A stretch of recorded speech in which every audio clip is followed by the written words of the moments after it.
હાલમાં રાજ્યભરમાં વરસાદી વાતાવરણ છે. થરાદથી સમાચાર પ્રાપ્ત થયા છે, જ્યાં થરાદમાં વરસાદી વાતાવરણ છે. વાવ થરાદ જિલ્લામાં મિની વાવાઝોડું ત્રાટક્યું. વાવ થરાદ જિલ્લામાં ત્રાટક્યું મિની વાવાઝોડું. દ્રશ્યમાં તમે જોઈ શકો છો જે રીતે પવન ફૂંકાઈ રહ્યો છે, ધૂળની ડમરીઓ ઉડી રહી છે. વાવ થરાદથી આ દ્રશ્યો સામે આવ્યા છે. સરહદી વિસ્તારમાં મિની વાવાઝોડું. એક્સક્લુઝિવ દ્રશ્યો વીટીવી ન્યૂઝ આપને બતાવી રહ્યું છે.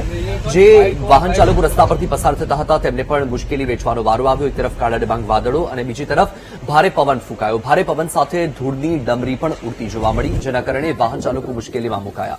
દ્રશ્ય તમારી ટીવી સ્ક્રીન પર વાવ થરાદથી એક્સક્લુઝિવ દ્રશ્યો વીટીવી ન્યૂઝ આપને બતાવી રહ્યું છે. સરહદી વિસ્તારમાં ભારે પવન ફૂંકાયો. મિની વાવાઝોડું જેવી જ પરિસ્થિતિનું નિર્માણ થયું. ભારે પવન સાથે ધૂળની ડમરી પણ ઉડતી જોવા મળી, જેના કારણે ત્યાંથી પસાર થતા જે લોકો છે તેમને ભારે મુશ્કેલી વેઠવાનો વારો આવ્યો. એક તરફ અત્યારે રાજ્યભરમાં વરસાદી વાતાવરણ છે અને હજુ પણ આગામી દિવસોમાં વરસાદની આગાહી કરવામાં આવી છે અને તેવી સ્થિતિમાં વાવ થરાદથી આ દ્રશ્યો સામે આવ્યા છે. વધુ માહિતી આપી રહ્યા છે સંવાદદાતા વશરામ છે ફોનલાઈન પર. વશરામ, શું પરિસ્થિતિ છે? જે દ્રશ્યો જોવા મળી રહ્યા છે તેના હિસાબે તો મિની વાવાઝોડું જેવી સ્થિતિ.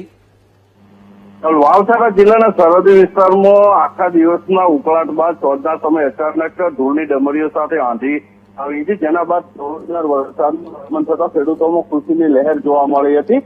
જોકે અનેક નીચાણવાળા વિસ્તારોમાં પણ પાણી ભરાયાના દ્રશ્યો સામે આવી રહ્યા છે. જોકે હજુ સુધી અમુક ખેડૂતોએ વાવણી ન કર્યાથી વાવણી લાયક વરસાદ થતા ખેડૂતોમાં આનંદ જોવા મળી રહ્યો છે. જી બિલકુલથી માહિતી બદલ આભાર.